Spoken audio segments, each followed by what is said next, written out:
Tone ize tone takueleka. Ize tone takueleka dasika.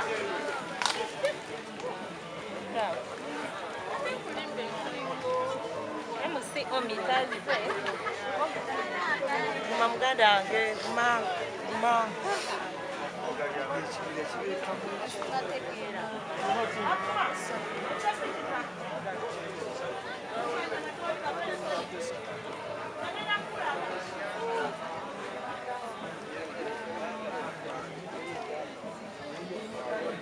Basebo ne banyabo tukomyewo amatu eno olw'ensonga wetwogerera omukolo ogw'okuziika gutandise era nga ababa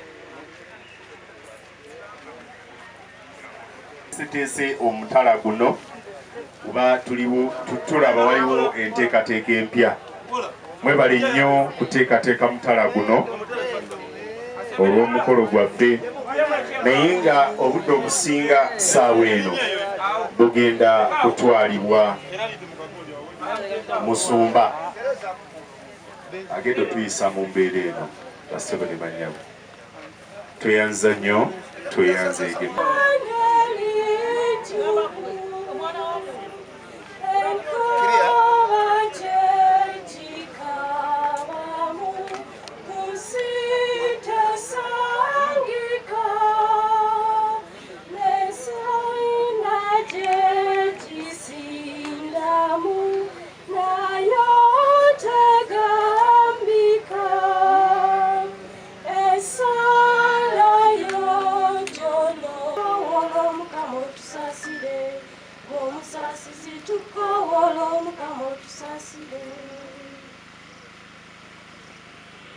twegayirire ayi Katonda omwana wo gwazaala omu yekka wamuwa okuwangula olumbe mwe tujja essuubi ery'okuzuukira okwesiimya twabadde banakuwala olw'okulaba nga okufa kikuboneka ebicuuzo ky'obutafa obunaddirira kituzzeemu omutima kyetuva tussa ekimu ne bamalayika ne basabamalayika ababugiza Namulondo abafuzi era bamunejjiri zonna ez'eggye ery'omuggulu okuyimba oluyimba olukutendereza nga twatula obutamala nti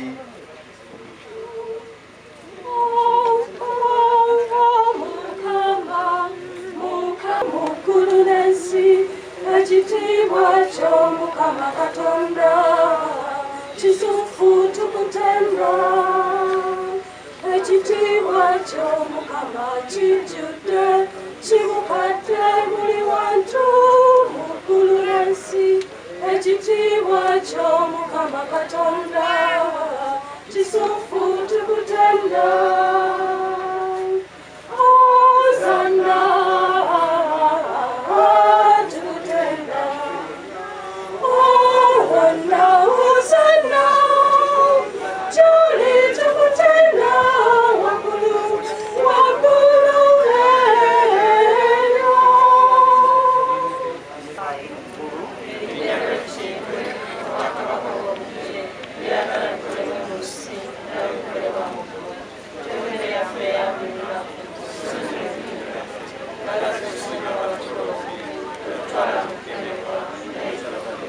ayi Mukama tukwegayidde tokole mu bubi bwonna tuyambe tuve mu ddembe tugirire ekisa n'ekiba ennaku zonna tutebenkera tutabukana kumu nga tulinda okwesiima kwatusuubiza n'amatuka g'omulokozi waffe Yesu Kristo.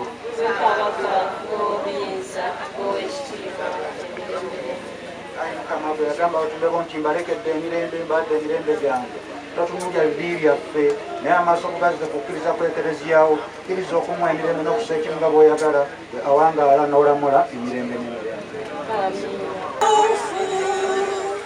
omuntu alinga omuddo oba ekimuli eky'okutale ayi Mukama tuwulire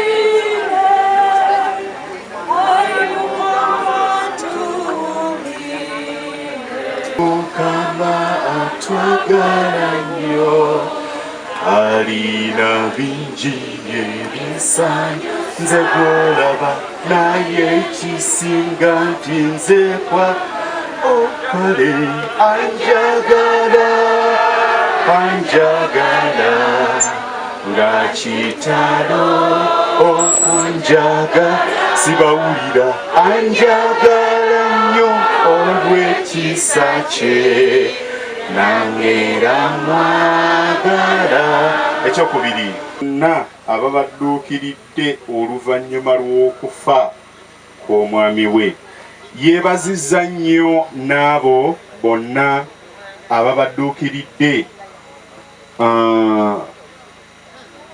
mu kulya ne mu kunywa, era yeebaza na bonna abatindizze eggendo eddene okujja okubaziikirako. N'ateekako omukono nti nze Susan Katushabe. Nnyabo webale tukuumira mugenzi, webale nnyo, webalire ddala. Kaakati njagala tukubire omubaka Alan Sewanyana obugalo bw'amaanyi. Sebo webale tubeerera abaana b'e Makindye. N'atuwenyisa omukolo guno mukulu nnyo. Bwe tutwala oyo wa mukulu oba olyawo omwana oyo afudde, nze jjajjaawe ow'ebukajja bwa kitaawe Kawooya, n'olwekyo ndi jjajjaawe mutuufu.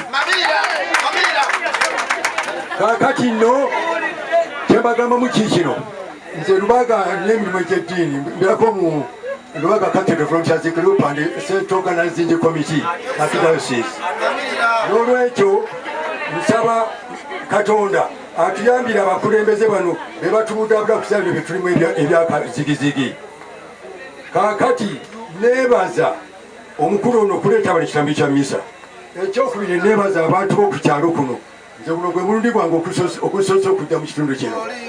Kale nno neebaza omwana ono n'abanga asobola okuba wano ataakuŋŋaanya abantu mmwe. Ekirala kye neebaza be baana abavubuka beena ababali wano obungi. Edda abavubuka tebaziikanga nnyo bannaabwe, n'omuntu ng'oyo agenda okufa nolaba nga bamuggiddeko. Kitiibwa kya Katonda eri, mwebale nnyo, mwebalye ddala. Era munno Tone, hizi tone za kuelekea. Hizi tone za kuelekea Afrika.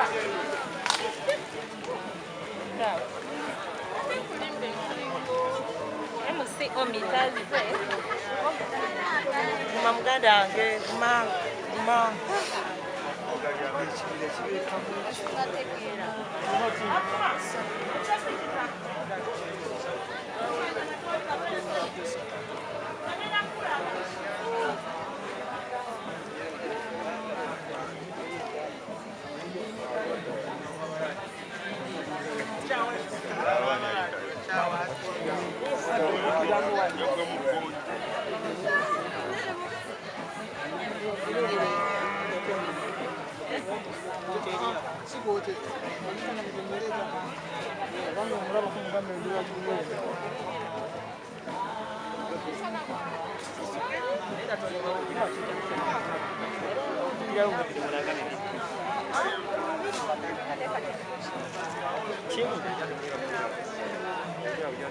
Kwanza cha stand. Era yabikola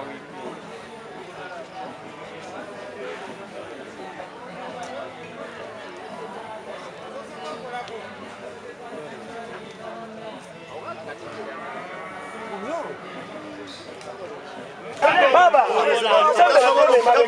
omutami kutakwata musandu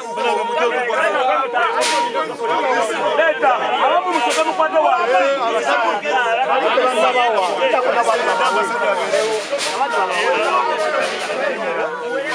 watekawo nga bawera